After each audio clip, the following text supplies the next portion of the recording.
Good morning, Rashtrapati ji. May I have the permission to begin the credential ceremony? Please. Sir, I have the honor to present His Excellency Mr. Firat Sunail, Ambassador Designate of Turkey. Shri राष्ट्रपति जी, कृपया मेरा परिचय पत्र स्वीकार करें। Excellency, I warmly accept your credentials. My best wishes to you for a successful tenure in India. धन्यवाद। Rashtrapati ji, I would like to request you to make your remarks to the heads of mission present. Excellencies, I am delighted to receive your credentials. My heartiest congratulations to you all on your appointment. The COVID-19 pandemic continues to pose challenges for the global community. India has been at the forefront in the global efforts to forge a decisive and coordinated response to the pandemic to ensure our collective health and economic well-being. As pharmacy of the world, India has assisted several countries with supply of essential medicines and equipment in the global fight against COVID. India is grateful to the global community for its support and solidarity with timely supply of medical aid during the second COVID wave. India enjoys warm and friendly relations with all the 4 countries represented here. Our ties are deeply rooted in a common vision of peace and prosperity. We are also privileged to share a convergence on defining issues that shape the 21st century narrative. Our multilateral engagement at the United Nations and other international fora are yielding mutually beneficial results.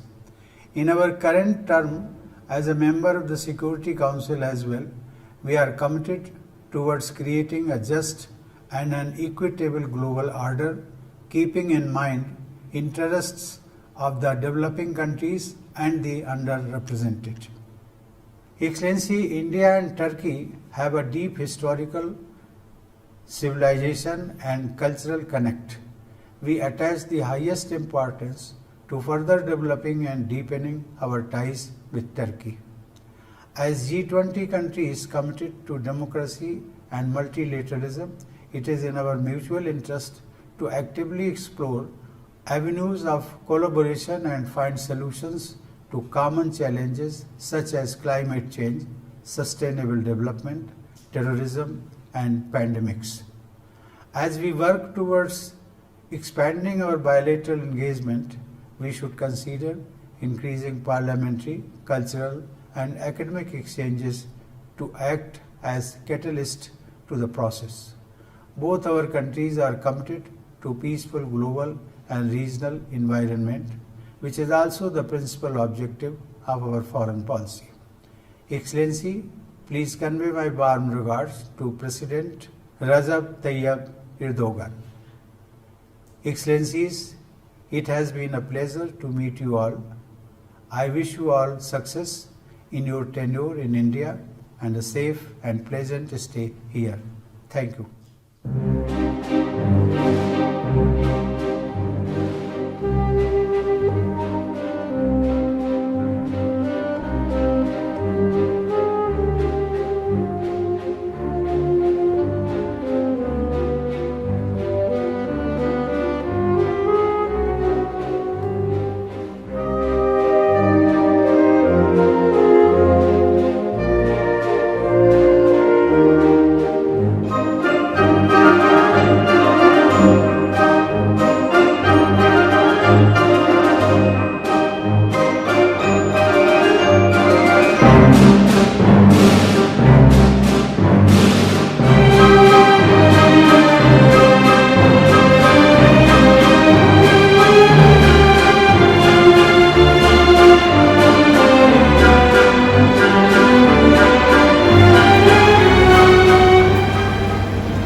Thank you very much. Thank you very much. I will come again. Wait just a minute.